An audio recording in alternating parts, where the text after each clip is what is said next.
पुरुषोत्तम योग अध्याय 14-15 प्रभाव सहित परमेश्वर के स्वरूप का वर्णन।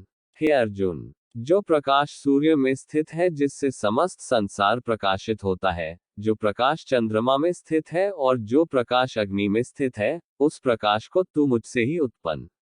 मैं ही प्रत्येक लोक में प्रवेश करके अपनी शक्ति से सभी प्राणियों को धारण करता हूँ और मैं ही चंद्रमा के रूप से वनस्पतियों में जीवन रस बनकर समस्त प्राणियों का पोषण करता।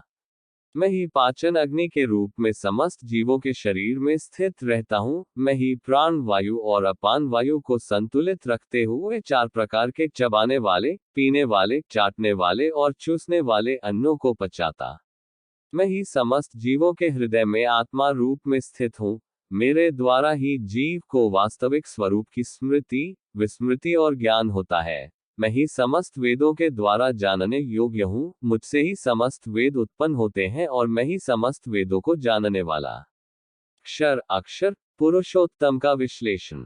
हे अर्जुन, संसार में 2 प्रकार के ही जीव होते हैं, एक नाशवान क्षर और दूसरे अविनाशी अक्षर। इनमें समस्त जीवों के शरीर तो नाशवान होते हैं और समस्त जीवों की आत्मा को अविनाशी कहा जाता, परंतु इन दोनों के अतिरिक्त एक श्रेष्ठ पुरुष है जिसे परमात्मा कहा जाता है। वह अविनाशी भगवान तीनों लोकों में प्रवेश करके सभी प्राणियों का भरण पोषण करता। क्योंकि मैं ही क्षर और अक्षर दोनों से परे स्थित सर्वोत्तम हूँ, इसलिए संसार में तथा वेदों में पुरुषोत्तम रूप में विख्यात। हे भरतवंशी अर्जुन, जो मनुष्य इस प्रकार मुझको संशय रहित होकर भगवान रूप से जानता है, वह मनुष्य मुझे ही सब कुछ जानकर सभी प्रकार से मेरी ही भक्ति करता। हे निष्पाप अर्जुन, इस प्रकार यह शास्त्रों का अति गोपनीय रहस्य मेरे द्वारा कहा गया है। हे भरतवंशी, जो मनुष्य इस परम ज्ञान को इसी प्रकार से समझता है, वह बुद्धिमान हो जाता है और उसके सभी प्रयत्न पूर्ण हो जाते।